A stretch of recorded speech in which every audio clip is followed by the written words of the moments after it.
नमस्कार, ANN media group में आपका स्वागत है। मोदी जी के नेतृत्व में समंदर की तरह विराट और विशाल बन रही है भारत की नौसेना। हिंद महासागर की असंख्य शक्तिशाली लहरें जिसकी बढ़ती शक्ति की गवाही दे रही हैं। एक दौर था जब कांग्रेस की यूपीए सरकार में सीमित बजट और धीमी गति के कारण नौसेना के विकास में कई बाधाएं आईं।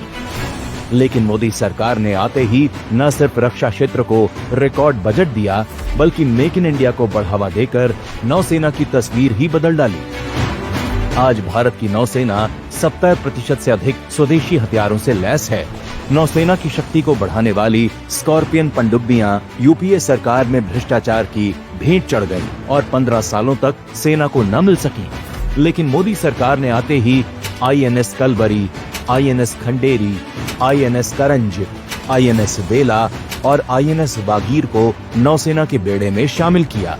इसके अलावा शक्तिशाली स्वदेशी विमान वाहक पोत INS विक्रांत और INS विक्रमादित्य के निर्माण को तेजी से पूरा कर नौसेना को सशक्त बनाया। इतना ही नहीं, नौसेना को भारतीय पहचान देते हुए जैक और जैक स्टाफ शब्दों को राष्ट्रीय ध्वज और राष्ट्रीय ध्वज स्टाफ से बदल दिया।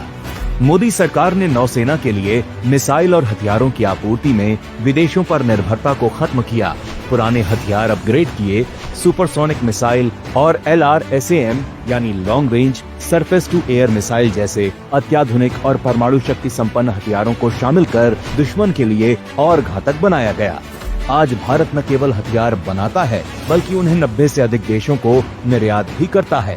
मोदी सरकार में नौसेना में पहली बार आर्टिफिशियल इंटेलिजेंस यानी AI का उपयोग शुरू हुआ और आधुनिक drone system, AI based surveillance system, nuclear submarine के साथ डिस्ट्रॉयर्स और फ्रिगेट्स जैसे जहाजों का निर्माण करके नौसेना को फौलाद की तरह मजबूत बनाया।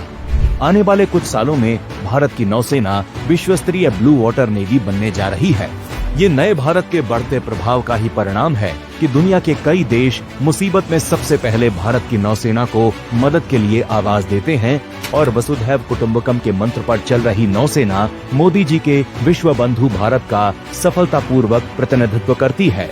नौसेना दिवस के गौरवशाली मौके पर हर देशवासी भारतीय नौसेना के जज्बे को सलाम करता है।